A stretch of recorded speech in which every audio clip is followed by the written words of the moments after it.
आणि आता बातम्यांकडे वळणार आहोत। पालखी आषाढी वारी संदर्भातल्या बातम्या आहेत। संत मुक्ताबाई यांची पालखी आज जळगावमधून पंढरपूरकडे मार्गस्थ झालेली आहे। संत मुक्ताबाईंच्या चांदीच्या पादुका या सोहळ्याचं मुख्य आकर्षण आहे।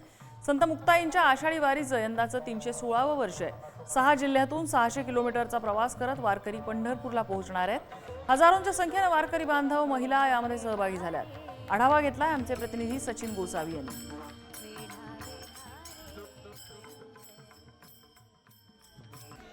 रामकृष्ण हरी ज्ञानोबा तुकारामाचा गजर करून मुक्ताईनगर मधून आदिशक्ती मुक्ताईच्या पालखी सोहळ्याला सुरुवात झालेली। आपण बघू शकतो की हजारोच्या संख्येने वारकरी बांधव या सोहळ्यामध्ये सहभागी झाल्याचं आपल्याला पाहायला मिळत आहे।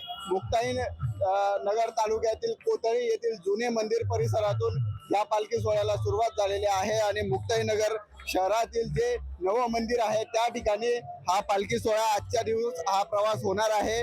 मुक्ताईनगर आदिशक्ती मुक्ताईची जी पालखी आहे या पालखी सोहळ्याला विशेष महत्त्व आपल्याला पाहायला मिळतं, कारण या सर्वात मानाची पालखी म्हणून या पालखीकडे बघितलं जातं। जोपर्यंत आदिशक्ती मुक्ताईची पालखी ही पंढरपूरकडे रवाना होत नाही तोपर्यंत महाराष्ट्रातून कोणतीही पालखी पंढरपूरकडे रवाना होत नाही। पालखी रथाचे स्वारथ्य केल्याचं आपल्याला पाहायला मिळत आहे। त्यामुळे एकंदरच मुक्ताईनगर मध्ये भक्तिमय वातावरण आपल्याला पाहायला मिळत असून मोठा वारकऱ्यांचा मोठा समूह या ठिकाणी पालखी सोहळ्यामध्ये सहभागी झाल्याचं आपल्याला पाहायला मिळत आहे आणि मोठा उत्साह हा वारकऱ्यांमध्ये आपल्याला पाहायला मिळत असून पांडुरंगाच्या भेटीला मुक्ताईसह वारकरी देखील आतुर झाल्याचं आपल्याला पाहायला मिळत आहे। सचिन गोसावी, पुढारी न्यूज, जळगाव।